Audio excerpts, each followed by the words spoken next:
through the program and how they helped you throughout your career?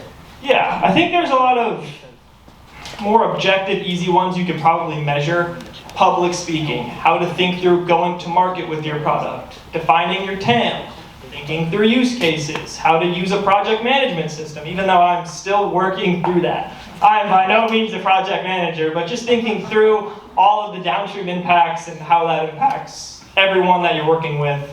Those are some of the easier things that I've learned, and the list goes on. I could probably list off anything I'm still learning, by no means an expert. Some of the more subjective ones that I like to think about are how to ask good questions, seek to understand first, learn why someone's doing something a certain way, and as an operator, being able to ask the questions to drive that innovation and spark that curiosity. How do we have good conversations to innovate? That's really the main skill, and I think having really good mentors and really good team set us up to ask good questions and build a app that ended up winning, and we learned a lot. So asking good questions, being confident in yourself, be freakishly bullish is kind of what I like to say. If you don't believe in yourself, no one else will. You might as well just, everyone here is already winning. I mean, the fact you guys are here is so cool. Freakishly bullish, and the last thing to wrap it up, being able to operate with an uncertain outcome. So this one's kind of interesting. I think about it this way, where it's whether you're going to, well, you don't really know always where you're headed. An analogy would be sometimes you're in a plane when there's fog. You don't really know where you're headed. But the fact that you're showing up every day, putting in the work, is worth so much. People want to work with people who are putting in a ton of effort, and people see that. And bring the energy, putting in the effort, no matter what the outcome is worth so much and will take you so far.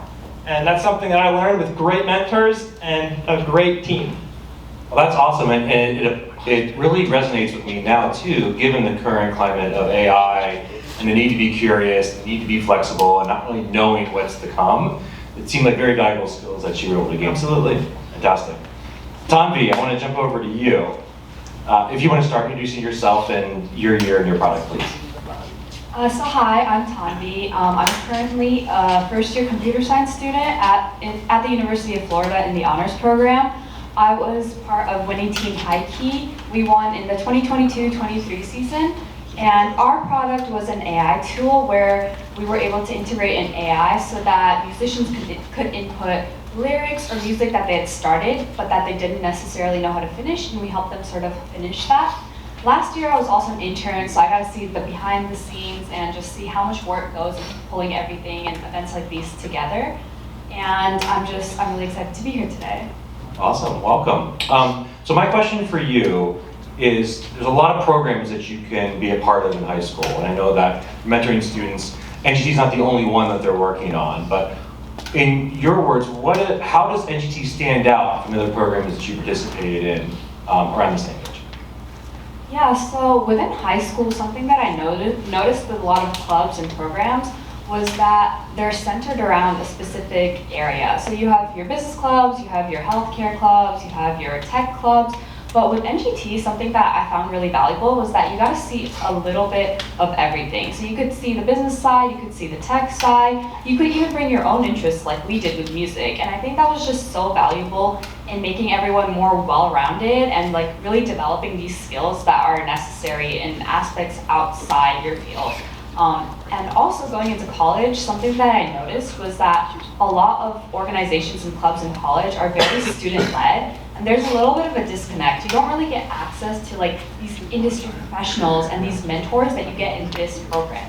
And the mentors are such a huge aspect of the program because you're able to get specialized feedback from people who have been working in the industry for so many years. And I think that's so important, and you don't really get access to those resources later. So definitely I'd recommend to everyone, utilize your mentors. They know what they're doing and they're here to help you. So take the best advantage of that you can right now.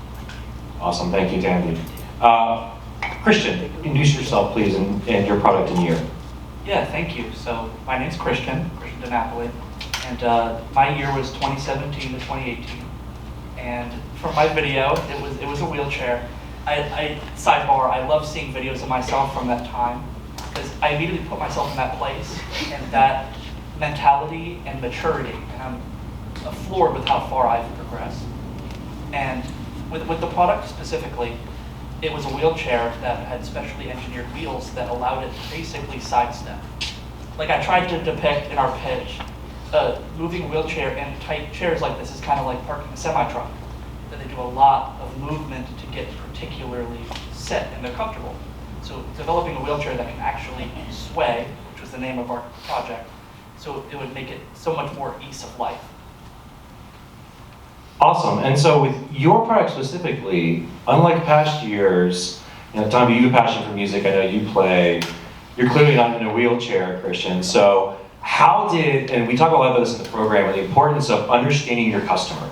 Because everything we build is for our customers. It's not tech for tech's sake, but it's really for the human-centered design.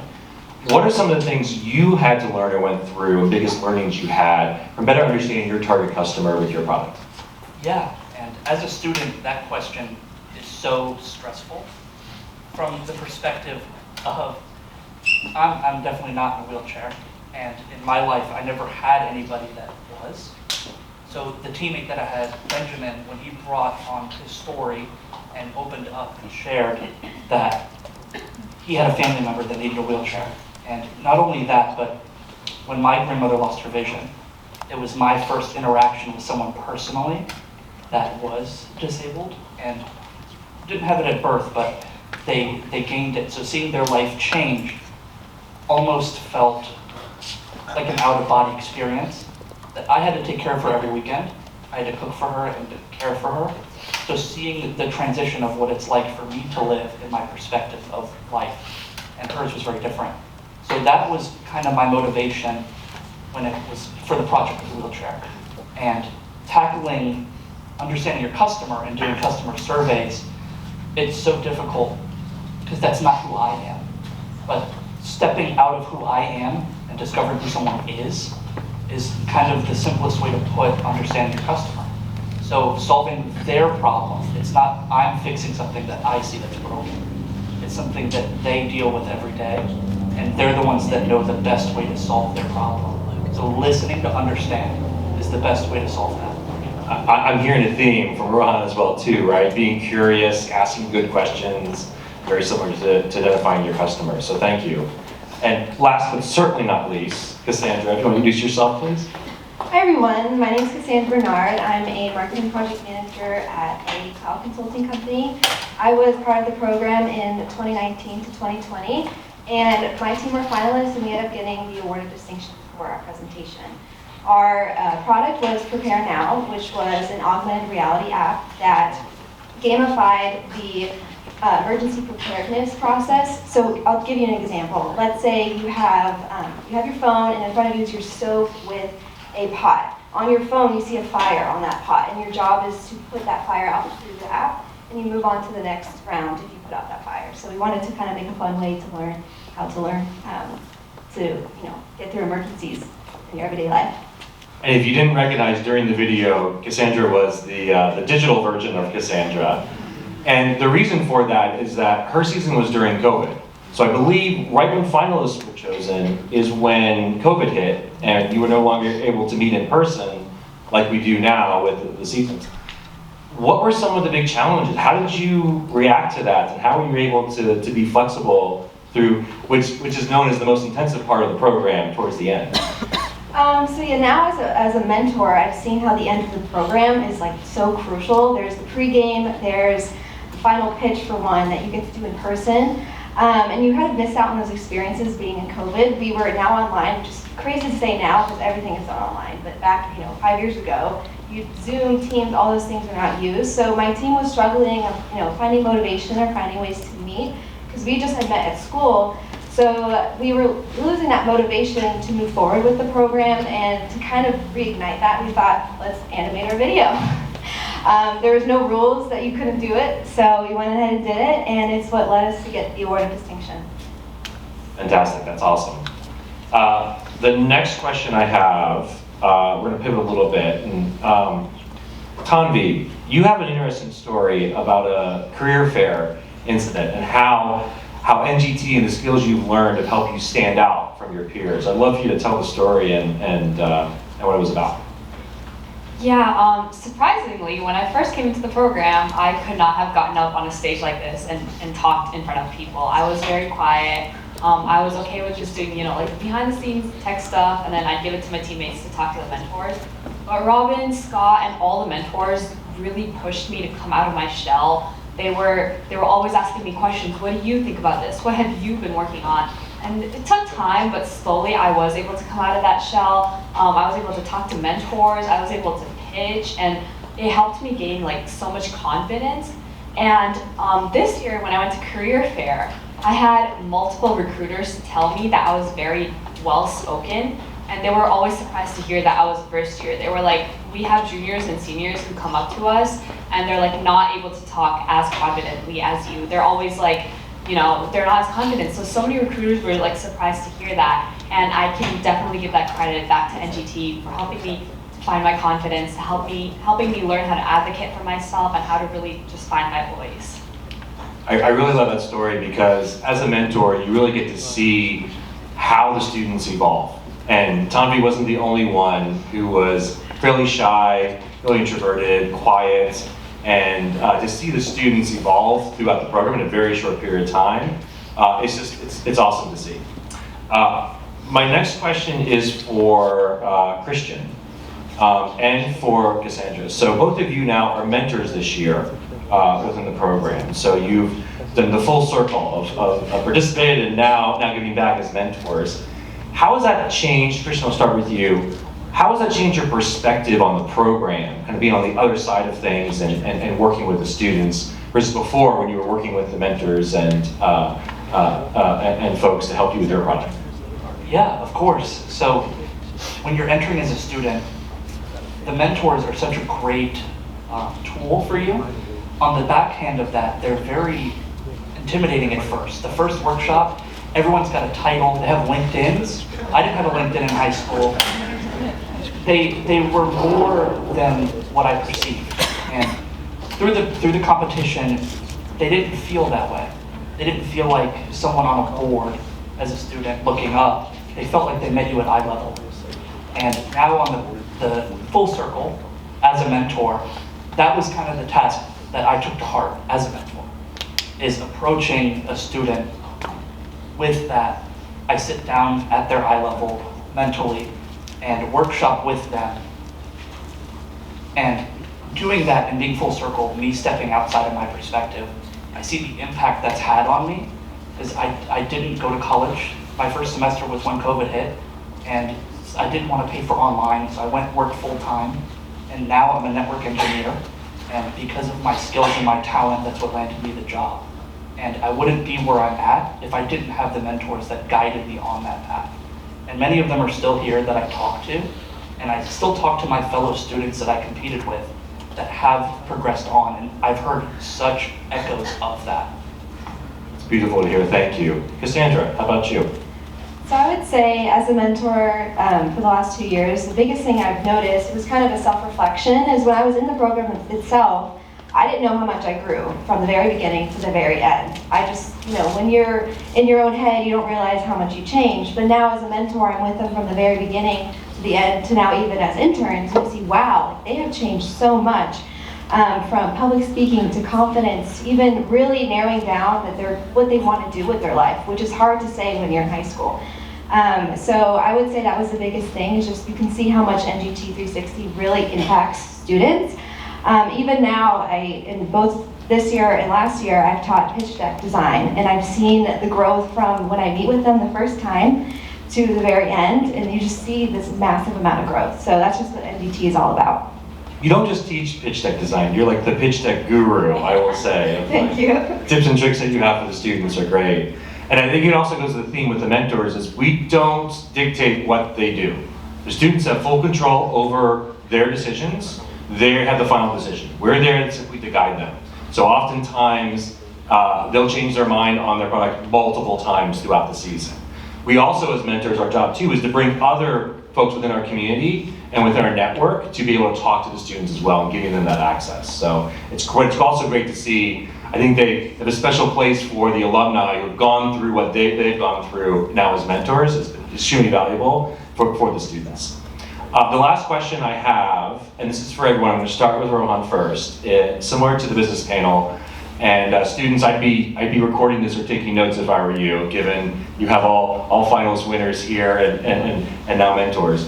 What advice do you have for the students this year as they continue through the program? Yeah, so we got the 5 minutes left, so try and keep this quick. Robin said at the beginning where the goal is just to get messy. Shoot your shots, fail hard, fail fast. Success and failure is subjective anyway. Just shoot your shots, keep asking questions, get messy. I love that message, and that's so true. I mean, I can speak to that so much, but yeah. Keep failing, keep being messy. That's like, it's so cliche, but the cliche things are cliche because they're true. So that's my message, that's my advice. Thank you. Cassandra? So one big piece of advice I have is to be agile. Your product is going to change a lot. For example, my team, when we first came in, we were only doing emergencies for in school because that's all we knew. But our mentor said, why don't you think outside the box? There's emergencies at home, at businesses. So then that's how our product kind of evolved. So you need to be agile. Don't fall into that sunk cost fallacy where you put so much work into it, don't change it. But if your mentors or even your potential customers are giving you feedback to change your product, you should change your product. That's just really my biggest piece of advice. Fantastic, thank you. Christian? Thank you. Yeah, as a student going through the competition, at that age, my difficulty was listening to understand. I was always very defensive of my ideas, and the advice I'd give is just compromise your defenses and allow advice to flow in, that it's constructive. It's there to help, not hinder, and just listen to understand where their perspective is. Just like you listen to your customer's perspective, listen to the perspective of mentors. And everything that you learn doesn't matter if you think it's insignificant or it's the best advice you've heard in your life. Every bit of it is important, and it contributes to your trajectory and your product. And it's a great point. You also hear different perspectives from different mentors too. Like, we don't always agree every single decision. We do tend to argue a bit as well, but it's good for them to see there's multiple ways to approach something. Definitely, and the product can change through the competition. A lot of teams I've heard through each workshop that I've attended that they have 2 products in one. They have 2 solutions, so they need to hone in on which one and actually flesh it out and see it through. And that's what I've seen. So listening to different advice, this mentor said this idea is great, well this one's more marketable, or is more, you're able to bring it to market a lot easier. That is the perspective. Fantastic, love it. And last but not least, Tanvi. Yeah, I think my biggest piece of advice would be proactive. Like, don't just sit there waiting for someone to tell you to do it. Go out there, be proactive, reach out to your mentors. It's your responsibility to communicate with them.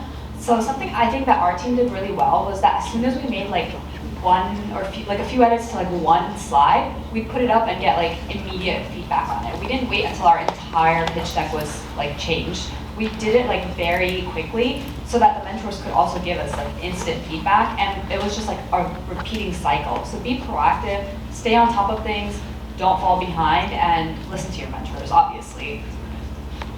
So I want to thank the alumni for coming out. It's always a pleasure to see you all, and I always continue to be inspired by how much you all are taking what you learned from the program and continue to excel in your careers or in college. I love that story, Tanvi. Thank you so much for sharing.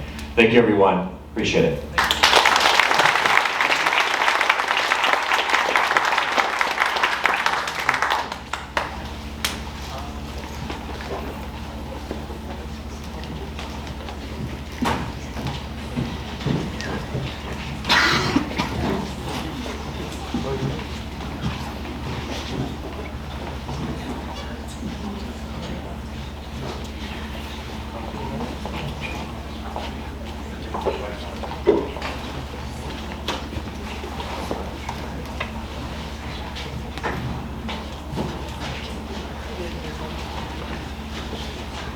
Good evening, everyone. Could I have the senior interns please join me on stage here. Thank you. So my name is Lauren Churchill, and I've been an intern in this program for 3 years. I first participated my freshman year and had the honor of continuing my experience. So with that, I would like to introduce the seniors, the 2024-2025 interns, starting with Leonard Cito, Andrew Barkman, Carson Calipara, Ajitesh Vejdani, and Ryan Q, and we are missing Luke Weininger. Could I have the interns for juniors make yourselves known somewhere? Stand up.